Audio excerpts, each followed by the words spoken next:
Scott Grayson has Grayson's grades. They're posted right now at 973ESPN.com. 3 Fs, no A's. The grades are brought to you by JC Motorsports, your truck accessory warehouse with the largest showroom in South Jersey. JC's got it, but the Eagles did not have it yesterday. Scott, you were there. Before we get into the grades, what was the theme in the locker room after the game? I mean, was it the penalties? Was it the fact that they just did not play well? Was it Vitae? I mean, where was the sentiment around that locker room kind of pointing? I think the biggest sentiment is that they just feel like they're beating themselves. They look at the penalties and they know that they're just shooting themselves in the foot left and right. And several of the players admitted to me that they're beating themselves. It's not that the other teams are beating them. So clearly they just have to look in the mirror to try to figure out what's going on here and fix it. I guess that's the good news, because if they were getting, demolished because they were doing everything they could and you felt like they were doing everything they could, then that would clearly be, I think, even worse. So at this point, they just have to stop making their own mistakes. Vitae, he certainly was a big topic of discussion amongst the media, although everybody in the locker room didn't talk about him all that much. The kid himself, I mean, you could tell he was defeated. He definitely looked like he was very defeated, and he's got to go back and evaluate himself and try to learn from what happened. My big question has been, and no one has asked Doug Peterson this, to my knowledge. I haven't heard it addressed. Vitae was inactive for every game this year. Peterson keeps suggesting, number one, that Vitae gives him the best chance to win, and number two, that he doesn't want to disrupt the line. What if Lane Johnson was to get hurt in one of the 4 games that he played? What was their plan, and why was that plan better than activating Vitae for one of those games? That's what I don't understand. As you just said, this kid's defeated. He hasn't played a game ever, not active, not even in uniform, and yet you throw him out there on the road in that situation. I find that to be on Doug Peterson. I would definitely agree with you. You're right. That question hasn't really been asked. And had it happened in a game, I can only suspect that they would have moved Barbary over to tackle and brought Wisniewski in. And I've seen reports that Wisniewski is definitely frustrated because he wants to play. And I tweeted out yesterday, I looked over at the sideline after it was in the first quarter after one of the Eagles' drives, and I saw Wisniewski over there just trying to get himself loose. And I don't know if he was trying to send a message to the coaches like, look, I'm ready. Put me in there. I want to stop this just as much as everybody else does here. And he never went in. And so clearly he went off and was trying to do that on himself. At the time, I thought maybe they had told him get loose, but clearly that wasn't the case. Obviously, Vitae isn't ready for this. And you look at what happened in that game. I just think it's where you have, you take a dad and he takes his kid out there and he's like, I'm going to teach this kid a lesson. And he just goes to everything he's got in his tool shed to beat a guy. To beat his son at whatever he's trying to do. That's what it looked like Ryan Kerrigan was doing to Vitae, just whatever he wanted to get into the backfield, and Vitae couldn't handle it.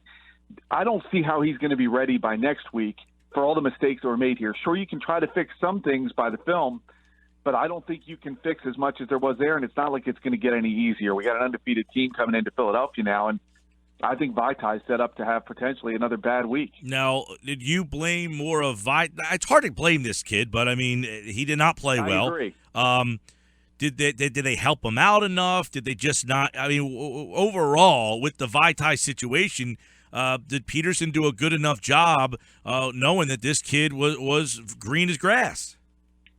It looked like they tried to help him out by whether it was – and mixing up how they were going to do it, whether it was bringing tight ends over next to him, whether it was having some backs in the backfield to help pick up the rush. But I think a lot of the times that the players who were there to help him were waiting to see how he reacted to the play before they could figure out how they could help him. And sometimes by the time Vitae figured out what he was doing, it was too late for the help to even have some help, if you know what I mean. I just think that Ertz and Selleck and some of those guys just couldn't read what Big V was going to do to figure out how they were going to help him and get a chip on a block and at least give Wentz that extra second because, for the first time, he didn't have a pocket really at all to step into and deliver some throws. And, that clearly affected him, I think, as well. And he's going to have to try to understand and adjust himself that he's got to be able to throw in tight spaces now. Scott Grayson's with us, Grayson's Grades. And, Scott, you gave Jim Schwartz an F, and Mike and I were discussing before you came on how this defense looks pretty great when they have the lead, but they struggle when they're behind, and some of the guys get frustrated on defense. I'll simplify it even more. I think yesterday showed it to be even more the case that when this team can make a team one-dimensional because they're stopping the run, that's what happened in those games that this defense was dominating. They forced a team to be one-dimensional, and then it just looked like they teed off in them in the second half. And you're right, part of that is because they had the lead, and those teams were forced to pass the ball just as much for that reason. But when this team can stop the run, particularly early in the game, it really makes their job as a defense a lot easier. They got no pressure on the quarterback. Part of that's because they didn't figure out how to stop the run, and there were so many holes. I think part of that was Michael Kendricks was overplaying things again. The holes that those Washington running backs had to run through were unbelievable. And it's clearly a big problem that's got to be fixed. And this defense is frustrated. You can definitely get that sense talking to them in the locker room. And it's amazing how, I know it's been 3 weeks, but really in 2 games, where we were at 3-0, what that locker room was sounding like, what it was feeling like, to what I experienced and what I felt yesterday in Washington. They're frustrated. They're trying to find answers. They know they're beating themselves, and it's definitely back to the drawing board this week. Scott, you were around the team when Washburn was here that last season, and it seemed very similar, where when it was going and they were getting to the quarterback, they got them, and there was a lot of sacks, and these guys were great. But the problem is when they're from behind, like Pete just mentioned, they seem to struggle. And one of the problems is that goes to the linebackers, because there's so much space these linebackers have to try to fill because of those gaps. That's where this problem. And it seems that these guys who like to run the wide nine, they don't like to adjust to get out of that wide nine. Yeah, I agree to that. And you're right, it's the linebackers that aren't covering the spaces. But I think a lot of that goes back to getting pressure on the quarterback, too. It seems like when a quarterback has less time to throw, you don't have to cover the spaces quite as much. They're not as big. Malcolm Jenkins isn't trying to chase a tight end for 5 seconds and recover to get him around the outside and the perimeter of the field. It just seems like this defense, if without getting any pressure, is just going to be decimated. And it's hard to believe. Fletcher Cox wasn't much of a factor. We haven't said that hardly at all in the last couple of years. Benny Logan, I thought, had the best play up front. And then he got hurt, and it seemed like all that went to the wayside because nobody else was really getting back there.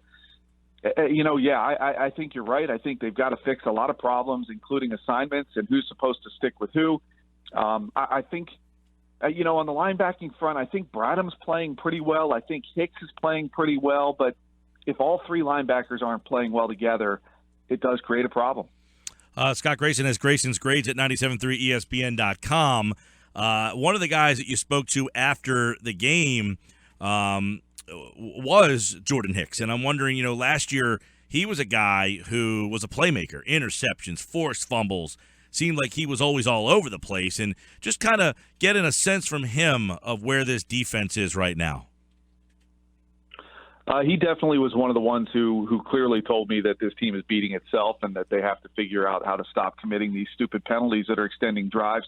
You look at in the last couple of games, Fletcher Cox has committed 2 penalties that were on third down that had been stops that then gave the ball back to the other team, and they got touchdowns off of them. In each of those games, if they don't get a touchdown on those drives and have to settle for a field goal, the game plays out a little bit differently, perhaps. But you look at Jordan Hicks and what he's saying, and I agree with you. He was a huge factor last year. Here's a kid who I think in his second year was coming back from the injury. I think he was a little slow to get going early on, and I get the sense he's about to turn a corner even more and get back to being that player he was before. But there's no doubt he's frustrated. The rest of this defense is frustrated. He said clearly, we've got to go back. We've got to figure out what's going wrong. And I look at myself as much as everybody else to try to get this thing going back in the right direction. Scott, Benny Logan goes out early in the ball game. Do you think the defense was hurt by the loss of Benny Logan? I think the defense was hurt. They just looked like to me it was a tired defense for the first time this season. And they went through a stretch of almost 20 minutes where they had one offensive play, and that was a kneel down. Of course, that's because they returned a kickoff, and then they also returned the interception for a touchdown. But in that time, that defense just looked like it got, just beat. and was tired and could not then get – and I think that's a real big part of why they couldn't sustain any kind of a rush either. They just got tired. And even though they're rotating up front, you take some of that rotation out because, as you said, Benny Logan got hurt. They were missing him and the spark he was given because, like I said earlier, I think he was one of the few guys that was really getting into the backfield consistently. But, once he went down, they just didn't seem to have any pressure. And I just think that really killed them because they weren't controlling the line of scrimmage on either side of the ball, particularly on defense, and they got beat off the ball. The running game was able to do what it wanted, and then Kirk Cousins could do what he wanted with his arm too. And it was just frustrating. I know every fan out there, agrees. It was just frustrating to watch because nothing was going their way. So what do you think some of the other issues on offense are for the Eagles not named Vitae? Well, I think let's start with the positive. I think Ryan Matthews is running the ball pretty well. They needed to have the ball more. I mean, just yesterday, it never felt like the offense could get in a rhythm at the beginning of the game because of Vitae. But then once they started to get a couple of plays, then they'd have penalties that kind of derailed those drives. And I really wanted to see them be able to have a sustained running attack. I think Peterson did a much better job of rotating the backs a little bit more. You saw more of Smallwood, even though he had a couple of runs and he didn't get very much going in the running game himself. Barner got a couple of opportunities. You saw Sproles and Matthews. I think that's when this running game will end up doing pretty well. Outside of that, I just didn't feel like Wentz could get anything going. His throws were high. I felt like he wouldn't admit it after the game, but I feel like, and if it were me, I would have been, his eyes were constantly focused on right tackle after the snap of the ball. And if Vitae was able to get the block, then he looked downfield to try to make a throw, and his throws were off target. They were inaccurate. It was the worst I think we've seen Wentz this season. All the grades at 97.3ESPN.com, including the grade that Carson Wentz got from Scott Grayson, who was there yesterday. After the game, he got a chance to catch up with a lot of the guys, so check that out. Grayson's grades at 97.3ESPN.com for the full assortment of this week's grades. Thanks, Scott. All right, thanks a lot, guys.